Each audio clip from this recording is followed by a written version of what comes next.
Everyday worlds die. We shouldn't accept this as nothing. There's more stars in this galaxy than grains of sand on any beach.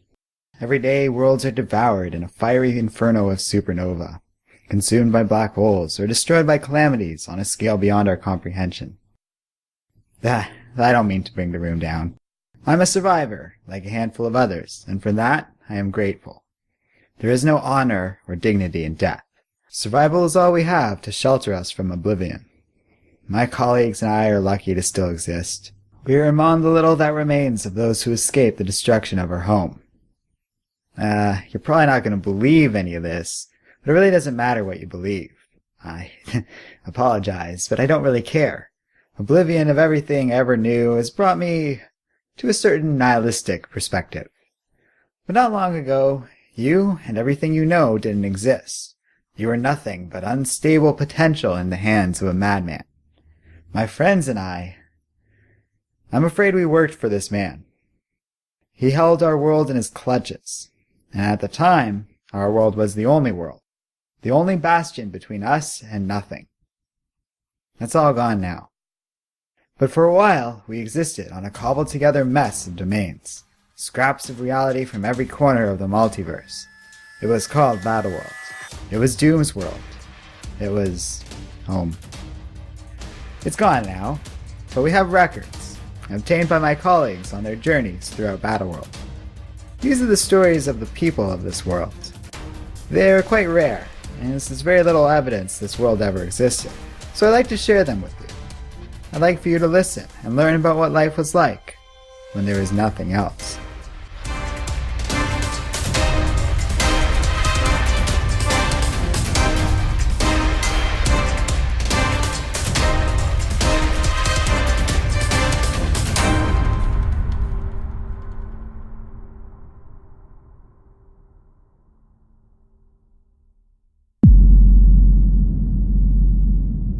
The Grey Goblin, Killville. The first stop in my journey is to a distinctly distasteful corner of Battleworld. The Grey Goblin is a violent, dangerous bar, infamous as a supervillain hangout in this domain. Of course, in Killville, there's a spot for villains at every corner. There are no heroes in this kingdom, not anymore. Assassins have slaughtered them all a long time ago. There are some familiar faces leering at me from every corner of this bar. I recognize a Crimson Dynamo, a Mysterio, and even a Stiltman tending bar. One barfly keeps giving me the stink eye. I avoid staring at him for too long in an effort not to provoke the man, but I can't help but notice his hair, heavily styled with two peaks on opposite sides of his head. I'm reminded of a strange, carnivorous bird the good Sheriff Strange used to keep. It's odd, being surrounded by so much danger and thinking back on my aviary knowledge. But here I stand, contemplating trivia as everyone around me grips a weapon. They are not welcoming to a stranger's face, to say the least, especially not when dressed in plain clothes. A smart man doesn't walk into this place without protection. I notice my subject sitting with his back to me, and approach him hiding just how nervous I really am about all of this. They teach you how to control yourself in the Future Foundation, how to hide your emotion, how to mask your fears, and yet, practice is always different than application in the field. I speak up. Mr. Bullseye? Get lost. I have some questions. Before the sentence is finished, my subject has leaped from his chair. He moves so fast I hardly even realize he has a knife at my throat. The entire bar gets very quiet. I close my eyes, and then things get very loud. A smart man doesn't walk into a place like this without protection, Mr. Bullseye, and I am not a stupid man. Behind me is a fine gentleman named Beta Ray Bill. Now I have some questions, and you are going to answer them. Do we understand one another?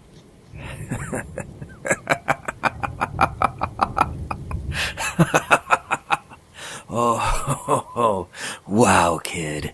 You've got balls, and I'd almost call you a real boy, if it weren't for the fact that you and Ali Oxenfree over there are Doom's little bitches. So what does God want with friendly neighborhood serial killers / assassin like me? I'm an information gatherer. We collect stories of interesting people in Battleworld, and you, sir, have quite the tale from what I hear. Says who? I smile. This is fun. Bullseye is a notorious villain in these parts, and his attitude reflects this. Nobody tells him what to do around here. I admit, I just can't resist enjoying the opportunity to push around a bully. I'm from the Future Foundation, Mr. Bullseye. Information is our job. Well, The presence of my companion has led to the bar rapidly clearing out, a fact that is not lost on my new subject. He seems at ease as prying ears flee the area. so what? You want to know my story? My tragic origins that turned me into such a dastardly bad guy? Here's the story. I kill things. People pay me to kill things. And it's fun. The end. Go away. This isn't going to be easy, is it? You don't have any thoughts on Killville. What life is like here? This. This is paradise. No heroes, no cops, no nothing. And work everywhere you go. There's always some mob boss or power-hungry whatever looking to get somebody offed. It's the best domain. Sure, the neighbors leave a bit to be desired. Mutants, sentinels, and all kinds of crap every which way. So there's nowhere to go. The people are too scared to rebel or stand up to us, and it's free range for the high society types like myself. You be sure to tell God that I really like what he did with this place. I'll send him your regards. Bullseye looks a bit uncomfortable. By now the bar is empty, and it seems like there's something he'd like to get off his chest. I've got a story. Oh? A couple of years ago, I got this Mark. He's this nobody, but was stepping on my boss's turf. He comes in spouting all this nonsense about community leadership, about getting people off of drugs and booze and fighting back against the bad guys. Some fancy lawyer too dense to keep his head down. Nelson. His name was Nelson. So I go to this guy's house and say hello. Hello. Well, I may have blown the door down with a nice solid kick and started throwing knives around. Look, manners, never been my strength. Anyways, so the Mark's cowering in the corner, all trembling and afraid, hugging his family. Noob. And his bodyguards lying on the ground, expertly impaled by yours truly. And who should be standing there? A motherfucking hero. Now I know. In most places in Battleworld, that's just another day in Gotham, right? But here, in Killville, even back then, that was like finding a unicorn. These were all supposed to be dead years ago. Who was it? No clue. Some black chick with an afro and a sword. So then we did the supervillain thing. Exchanged some blows and witty banter. I believe I called her Thunder Thighs. And then she made some big speech about how she was taking the city back.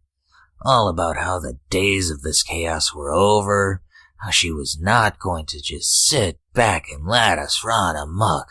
Blah-de-blah blah. Jesus, what a Then she started spouting off the usual nonsense.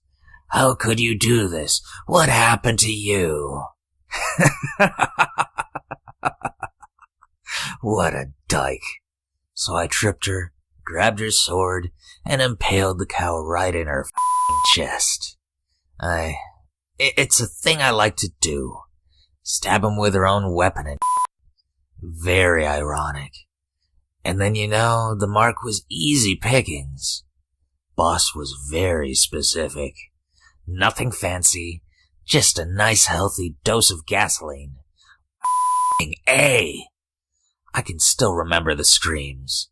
The job well done, plus it turns out it is pretty fun watching children burn to death. Why tell me this story? To flesh me out, to give your listeners a sense of my upstanding moral character. Yes, but why this story? You're an assassin. I assume you've done a lot of stuff like this. What's so special about this case? Nothing special about it. Just another day at the office, kid. A day in the life for your storybook. Did you know that superhero? Nah, I never forget a face. Never met the bitch. This is not what I'm looking for. He's hiding something. He thought of that moment for a reason. I've heard rumors about you, so let me ask you this instead. What happened to Matt Murdock? Who? Matt Murdock, your domain's Daredevil. He was a vigilante before Baron Mordo took over. Oh, Daredevil.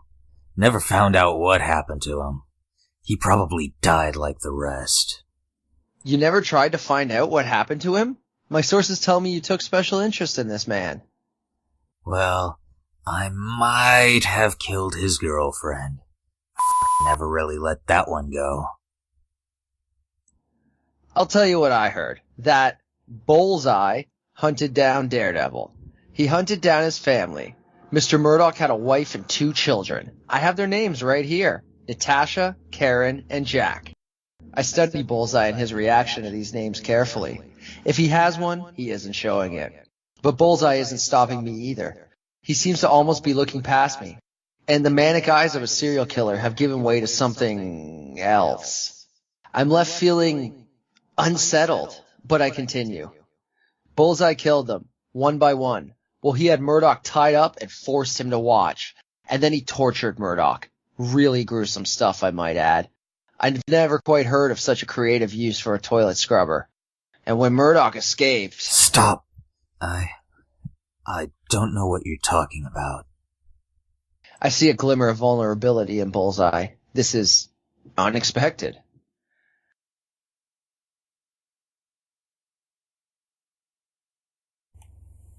But it makes you think, what would something like that do to a man if he watched the most important people in his life die, screaming in front of him?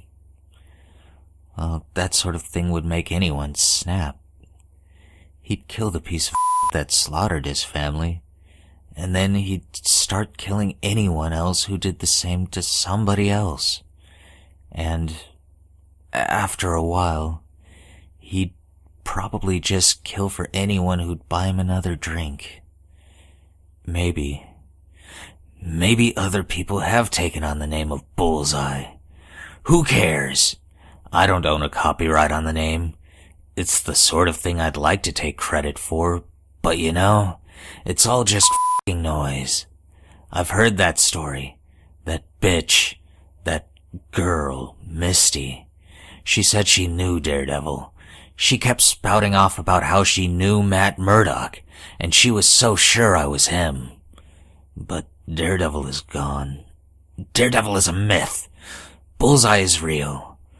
Bullseye is all that is left. That stupid bitch. I took special care to shut her up. I took my time with that one. That Daredevil talk, it hurts the rep, you know?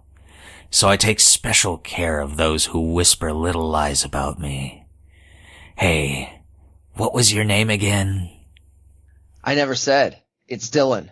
It's nice to meet you, Dylan. You can keep going on about the Daredevil stuff as long as your pet Thor sticks around, and I will be sure to find whoever told you that little story. But I want you to remember one thing. I never forget a face. Central Command, Bar Sinister. My next stop is much more welcoming, in a sense. Officially, Bar Sinister is on excellent terms with Doom's government, and as a representative of Doom, I am welcomed and treated extremely well. I am given ample food, excellent accommodations, and am treated with the finest of services. Unofficially, the relationship between Doom and Sinister is far more complicated.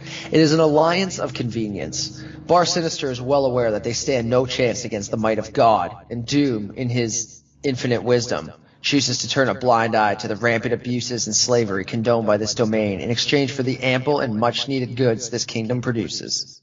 In spite of not being the largest domain in Battleworld, though Bar Sinister is quite large, this domain produces, by far, the most resources out of all of Doom's kingdoms. It impressively grows almost a tenth of our entire ongoing food supply and manufactures well over a quarter of our medicine and the majority of medical goods used throughout the entire world. Sinister's manufactured products are also some of the best Battleworld has to offer, with its vehicles and weaponry right on par with the outstanding quality of 2099, a nearby domain that serves as this kingdom's chief rival and competitor. I am treated well, but my hosts make no attempt to hide the fact that I am cared for by slaves. I know better than to speak up about this, but the entire experience has been disturbing. My host senses my discomfort and confronts me about it during a lavish dinner that has been prepared in my honor. Now what's wrong, my honored guest? You look like you've eaten something foul. It's nothing. No, it's something, all right. I glance at a young man pouring drinks for us. The wine he pours is Latverian Merlot, a selection from one of the finest brews to ever emerge from one of the most exclusive vineyards of Doomstadt. A cup would roughly cost the same as 6 months of my salary, but it's not the wine that has my attention. The boy looks underage. He seems healthy enough and doesn't look abused, but it's his eyes that can't escape my notice. They look downtrodden.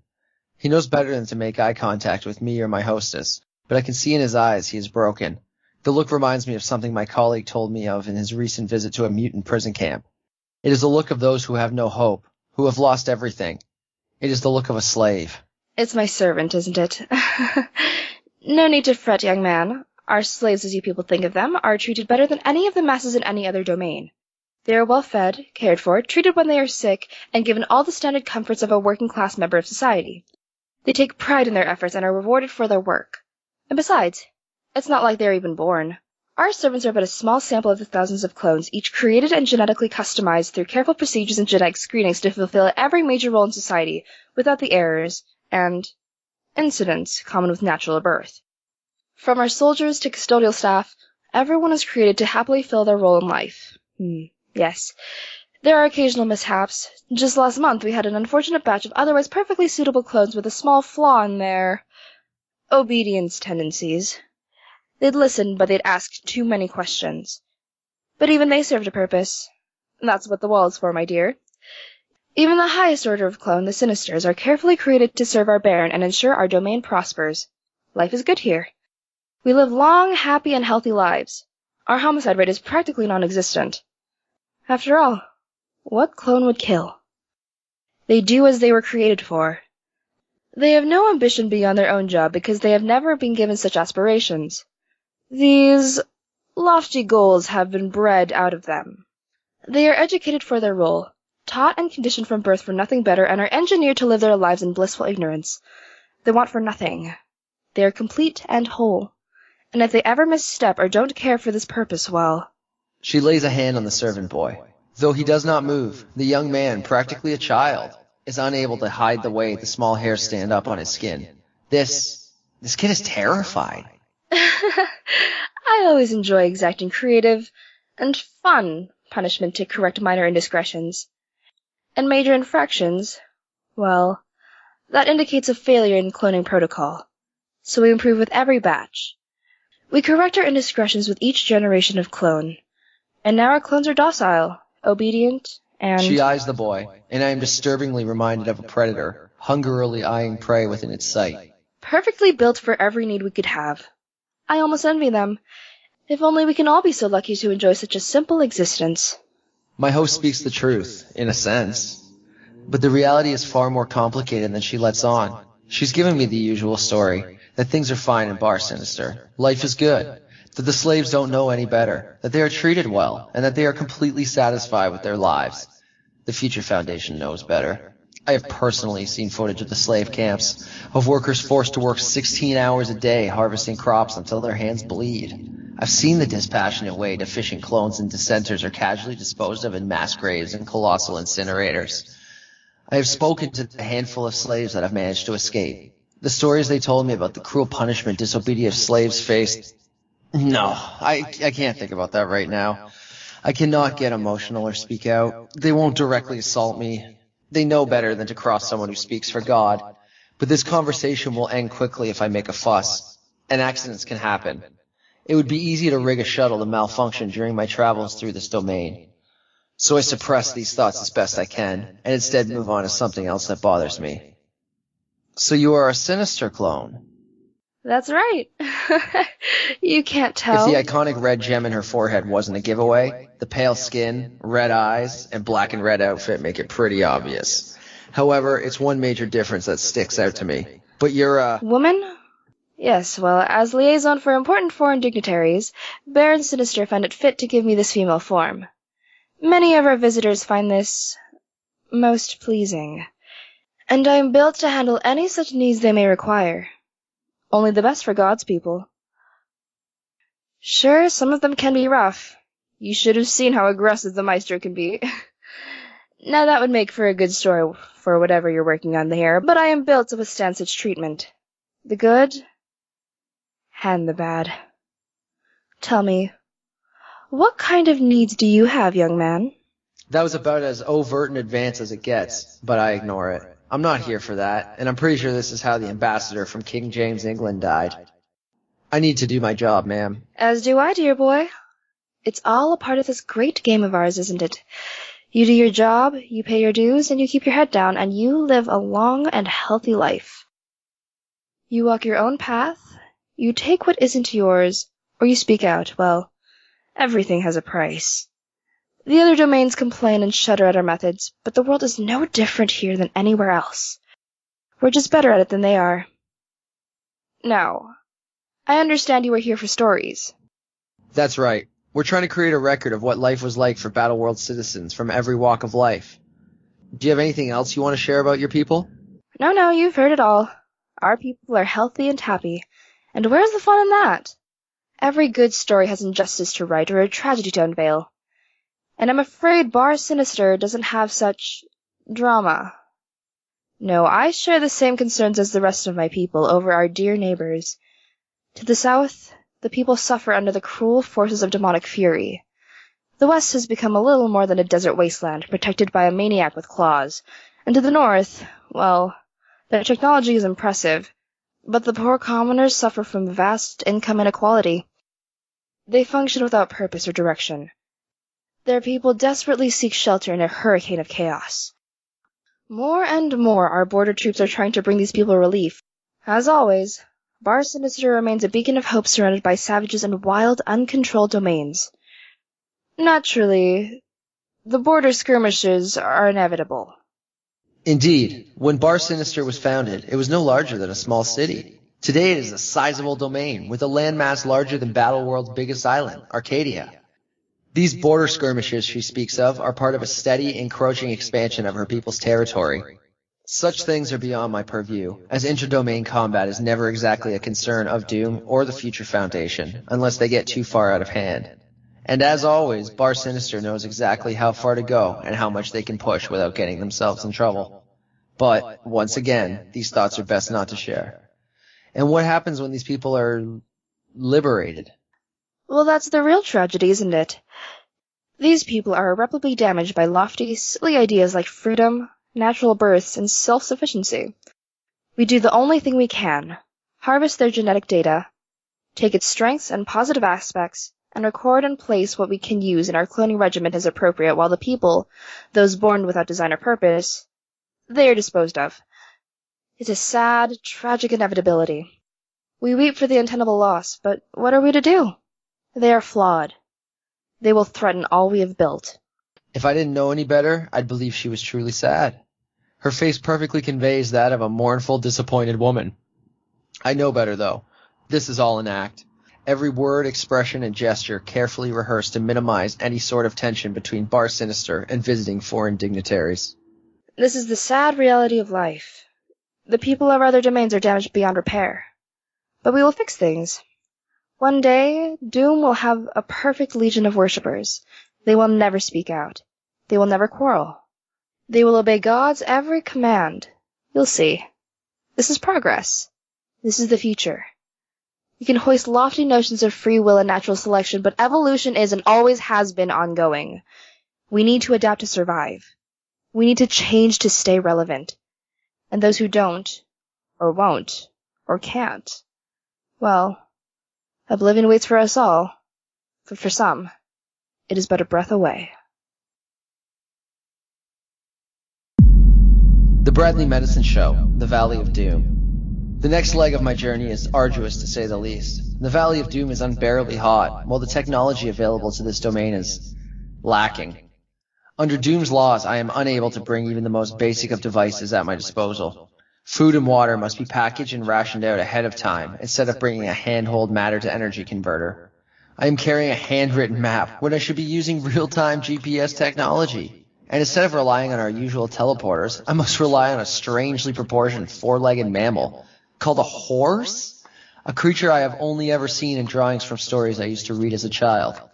I arrive at the town of Timely, a small settlement with a modest source of income and entertainment. Today, most of the town seems interested in my destination. A traveling event known as the Bradley Medicine Show. These performers are something of a unique feature in the Valley of Doom. Essentially, peddling miracle drugs purportedly able to cure any disease. But while fraudulent medicine is common in every corner of Battleworld, few other domains have such dramatic sales practices.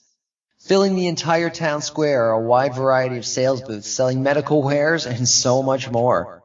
Many children are playing carnival games for a chance to win simple wooden toys and candy, while entertainers roam around keeping the crowd interested between sales pitches.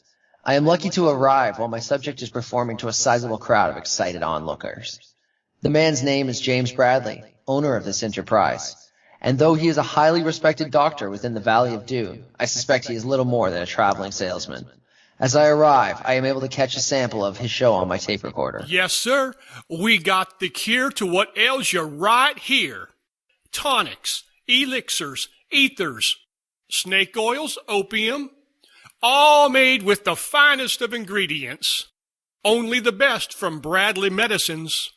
Cholera, influenza, hysteria. Whatever ails you, we can treat it all.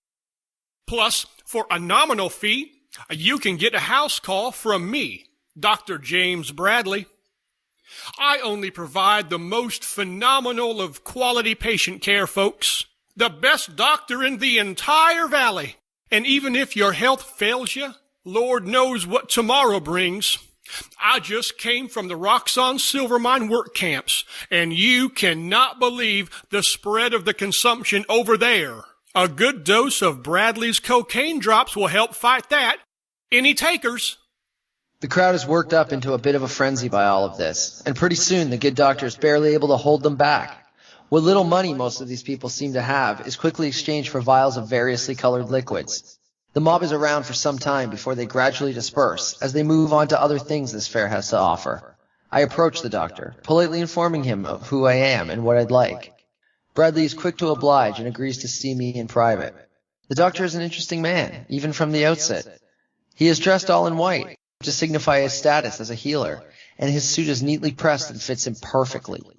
Inside one of his wagons, the man takes off his white bandana and hat, sitting down and assuming a relaxed position on one of the wagon's benches. At his beckoning, I take a seat opposite him. As he begins to talk, I see a man very different from the professional huckster peddling quack medicine I saw outside. I am talking to one of Battleworld's few immigrants, a man who has learned to hide his accent from a world that would not tolerate it. His relaxed disposition is hiding an inner rage, and the more he talks, the more it becomes clear he has experienced years of frustration. You'll probably think I am some scumbag conman. I am no such thing. I was trained at the Linda Carter Institute of Medicine in Yinsen City.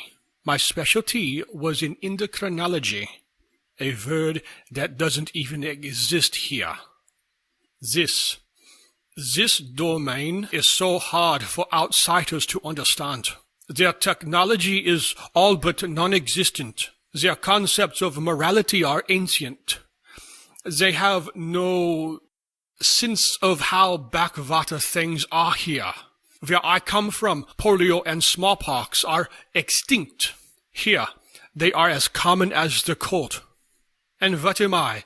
A medical professional, given as supplies for treating this epidemic of preventable diseases. He vaguely gestures at his shelves of what I am reluctant to call medicine. Snake oils, sugar pills, dull and dirty surgical equipment, Battleworld's old and outdated medical goods, passed off to us because these people don't know any better. The last batch of sedatives from my supplier was little more than watered-down opium. Hast du nicht mir alle Tassen im Schrank? Und they are so uneducated. That little song and dance you saw out there, that showmanship is all I can do to get them to take what little resources I have. I start going on about hygiene or antibiotics, and these people think I am some sort of lunatic. Fick! The good doctor looks upset, and I give him a moment to compose himself. How did you get here, doctor? If you grew up in Yinsen City. I am here because of some unfortunate genetic experiments conducted under my supervision. I make no apologies for my actions. I was not directly involved in these illegal activities, but I was aware of them. So Doom gave me leniency. Instead of forcing me to the wall, he sent me here. I figured why not? After all, if this kingdom was in need of medical attention, and I was a doctor, it seemed like a natural fit. I am one of the finest medical minds in the entire city. Why waste my skills patching up soldiers on the wall, or putting down those who are bitten? No, I have no ill will to Doom and his ilk over my fate. I did something against the rules, and I was punished. Actions have consequences. I accept this. But these people, they never did anything wrong. I am told that medicine is of limited supply in Battleworld. Few domains are equipped to produce it, while all are in desperate need of it. Most of these medicines are therefore devoted to realms that provide important roles in Battleworld, the breadbaskets, the cities, and the wall. These people don't have fertile soil or advanced technology, so they, like so many others, must make do with medical care the modern world would look on as practically barbaric. He gestures to a tray of medical instruments sitting on a nearby table. A surgical saw catches my attention. Though my medical expertise is minimal, even I can tell it is dull. I am unable to discern whether the stains on the blade are from rust or blood. These people don't deserve this.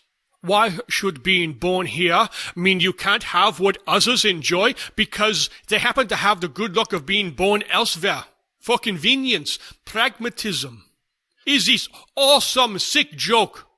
I want to know, boy. You go home, and you go ask your supervisors why. I want to know why. Future Foundation Headquarters, Doomstadt. I return to my home, though my journey is far from over. My next destination is the largest building in Doomstadt, next to Castle Doom itself. It is one of the largest structures in all of Battleworld. It is an advanced facility, housing the most advanced technology on the planet, and staffed by the best minds Battleworld has to offer. Nothing compares to the scientific research, intelligence gathering, and covert ops that take place within these walls. Inside, I cannot say that I am not relieved to once again see its pristine lobby. Most of the facility is white, and the facility is always bustling with activity. I am greeted by a host of familiar faces. Friends I have known all my life, rivals I have tolerated for years, and superiors who evoke feelings ranging from tremendous respect to outright disgust. As I make my way towards the elevators, I see two of my close colleagues, with whom I am making this catalog of stories from Battleworld. They barely acknowledge me as I pass by, as they are caught up whispering with one another. By the looks of things, they are in the midst of a rather passionate argument. Based on my own experiences, it is not hard for me to imagine what they are talking about. It's one thing to read and observe Battleworld, it's quite another to actually live it. Our eyes are being opened. The veil is dropping. Reality is coming forth. I remain conflicted about all of this, and would like nothing more than to talk to my friends about things. However, I have an appointment to keep, and I'm hoping my next subject will relieve some of my concerns. I am close to many people in the Future Foundation, but nobody has earned more respect than the commander of our agency. Though she is a small young girl, she is the daughter of God himself, and it shows. Aside from Doom and Sheriff Strange, nobody knows Battleworld quite like her. Nobody is more in tune with our world's people, places, and most importantly, the truth. Her understanding, foresight, and open-mindedness makes her a true leader and far more brilliant than her age would suggest. It is a privilege and an honor to serve her, and even to speak with her now. And I'm not just saying that because she's my boss and might read this later. How's your work coming? We have selected a series of targets to tell us their stories. It's all in my report. She begins thumbing through my notes with faint interest before it becomes clear she is not pleased. Stories. Arden always had a penchant for stories. I tasked you with finding truths of Battleworld, not securing some sort of tell-all book deal. Well, don't look at me. I made similar comments to Arden, but he told me that statistics and reports only tell you so much. It is the stories we use to express ourselves. It is stories that give us our greater truth. Pretentious little snot. All right, fine. So what truth have you found? I don't have time for your anxiety, Dylan. What have you found? It's all a lie, isn't it? And whatever could you mean by that? There is no God looking out for us. No shepherd watching over his flock. There's just a man. A powerful man, I'll give you that. But he is not just. He is not fair. He is not God. He's doom. Everything is a lie. Well, yes, of course. Did you not know that before? Honestly, you have all the information of our future foundation, the most detailed repository of Battleworld's history and properties, and never could read between the lines. You never questioned the story spoon-fed to you. I feel like a child being talked down to by his mother, in spite of the considerable age difference between us. This is frustrating. I suppose it was to be expected. You were always the one who felt more than thought. You sought out the injustices among the domains, let Doom know who was getting up to no good, and where he could, Father has always sought to right such wrongs. But you're right. He is no god. He is not all-powerful. And so we've done what we could to keep this fiery cauldron of a mess together. So we make deals. We play politics. Valeria leans back in her chair, looking thoughtful. This excuse for a planet. What a mess. Half the people wants to kill the other half, and we've barely enough anything to keep everyone alive. And you come here. What? To confront me on the lies? To ask me why one domain starves while another prospers? You've never had much of a taste of pragmatism, but my father is the only one who has ever stood up to the arduous, insane task of just dealing with everything. Your report. I can see where you and your little friend look at us like we're callous, controlling monsters, but you tell me, who will keep Apocalypse in check if Mr. Sinister gets wiped off the map? Who is going to tell the Regency they need to start rationing their medicine because a bunch of cowboys need it? Who will keep the endless waves of zombies, Ultrons, and whatever else lies over that cursed wall from coming over here and killing us all?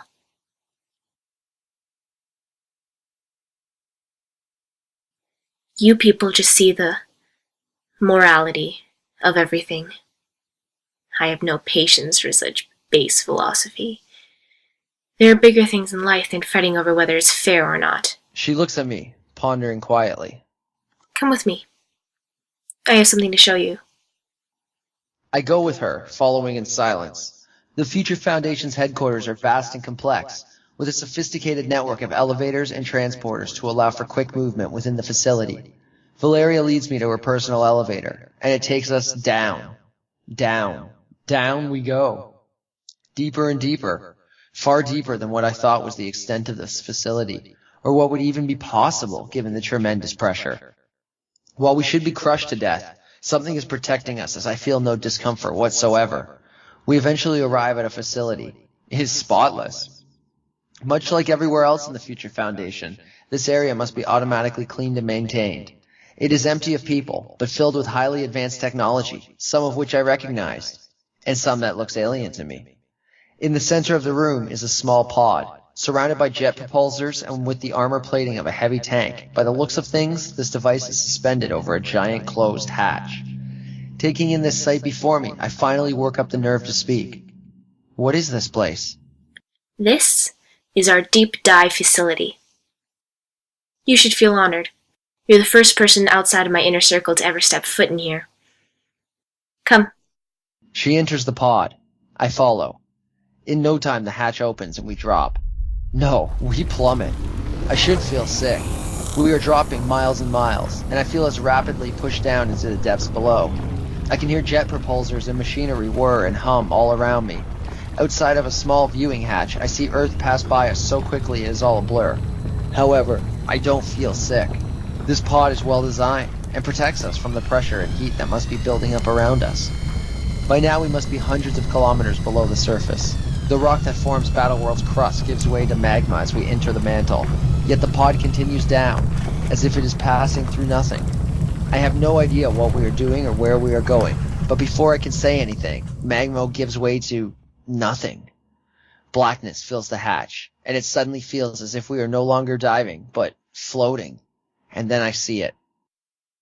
Have you ever thought about what exists in the depths of our world? No. It's called the negative zone. Quite the sight to behold, I know. Words don't really do it justice. You'll have a hard time explaining what you're seeing here. I like to think of this place as not empty space, but extremely dense space. A micro-universe that Battleworld envelops. Smaller planets, inhabited asteroids, and even a dwarf star. Wait, there are other planets? And what's a universe? Physically, it should be impossible, yet here it stands. This is where the annihilation wave was born and flourished until their numbers surged and, pressed for space, burrowed their way out into the surface and devoured New Xandar. This is where Blastar rules over creatures of nightmares, unaware of Doom's very existence. It's time you boys learn the truth of Battleworld. This was once a realm unto itself, one of billions, trillions even. But one day, those worlds all died. A cataclysmic holocaust, the scale of which you and I cannot conceive of. But my father survived, and he cobbled together this world, the last life raft, the only barrier between us and oblivion.